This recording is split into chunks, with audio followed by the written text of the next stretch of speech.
The Macon-Bibb Animal Shelter remains under quarantine after an animal tested positive for parvo.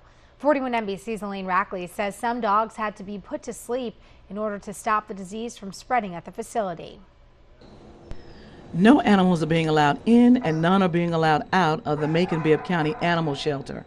It all started Saturday when a puppy showed signs of having a highly infectious viral disease known as parvo. Sarah Teenan, the director of the animal welfare for Macon-Bibb County, says they divided the animal shelter to prevent the disease from spreading. Right now, we have the uninfected areas, and we feel pretty positive that there will be no signs of parvo. We still have animals that are in the affected area, so that's why we have the 14-day quarantine. Tennant says the official quarantine began Thursday. Prior to that, the shelter went into quarantine mode on its own.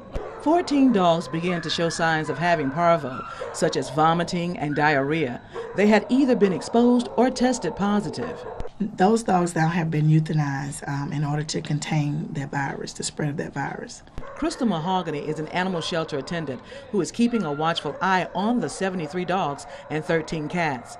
She is helping to make sure the shelter remains clean. Disinfecting every day, all the cages that could have been a possible cause of parvo, and just disinfecting and just really cleaning behind the dogs that we do have that are actually healthy. Teenan says some of the older dogs probably won't show signs of parvo, and other dogs were treated just in case. We've revaccinated them with the straight parvo vaccination. A couple of the dogs have had puppies since being in the shelter. They nor their puppies have shown any sign of being infected with parvo. In Macon, Elaine Rackley, 41 NBC News. The Macon-Bibb Animal Shelter will remain under quarantine until February 13th. But once the ban is lifted, dogs and cats will be available for adoption again.